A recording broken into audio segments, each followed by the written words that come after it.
Welcome to medical tuber. तो friends, आज जो हम वीडियो लेके आए हैं उसमें आज आपको बताने वाला हूँ कि जो स्टूल होता है उसका नॉर्मल वैल्यू क्या होता है। तो स्टूल एनालिसिस के बारे में चलिए देखते हैं। तो फ्रेंड्स, इसका सबसे पहले माइक्रोस्कोपिक एग्जामिनेशन के बारे में जानेंगे। इससे पहले हम फिजिकल जो वैल्यू होता है उसके बारे में देखेंगे। तो फिजिकल वैल्यू में सबसे पहले आता है अमाउंट। तो अमाउंट जो होता है वह 100 से 200 ग्राम्स पर डे होना चाहिए स्टूल का। दूसरा है कलर।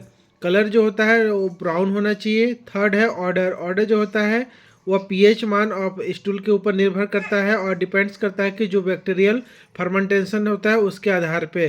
और कंसिस्टेंसी जो होना चाहिए वो plastic non unusual to see fibre vegetable skin and seeds soft and बल्कि in high vegetable diet and small and dry in high meat diet.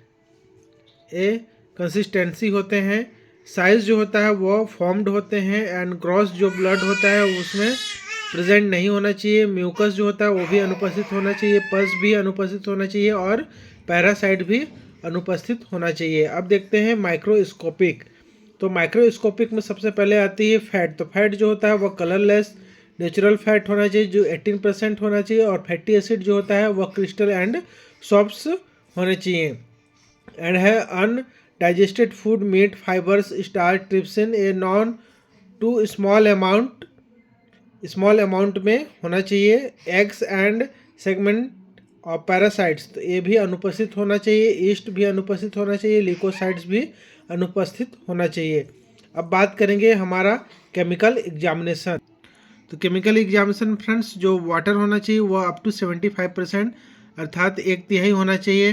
PH मान होना चाहिए वह नेचुरल टू वीकली एल्कलाइन होना चाहिए 0.5 टू 7.5%। एंड ऑकल्ट जो blood होना चाहिए वह निगेटिव आना चाहिए। यूरोबिलिनोजन जो होना चाहिए वह 50 टू 300 mg पर 24 आवर्स होना चाहिए। नाइट्रोजन की जो मात्रा होनी चाहिए 2.5 ग्राम्स पर 24 आवर्स होना चाहिए। जो बाइल होता है निगेटिव इन एडल्ट होता है और पॉजिटिव चिल्ड्रन में होते हैं। ट्रिप्सिन जो होता है 20 टू 950 यूनिट्स पर 9 positive in small amounts in adult. And sodium 2.2 3.9 पर 24 आवर्स में होना। क्लोराइड भी 15.7 टू 20.7 होनी चाहिए।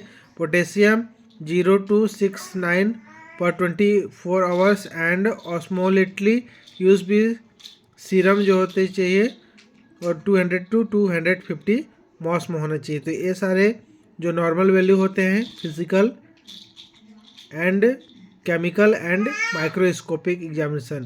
तो thank you for watching friends. Have a good day. जय हिंद, जय भारत।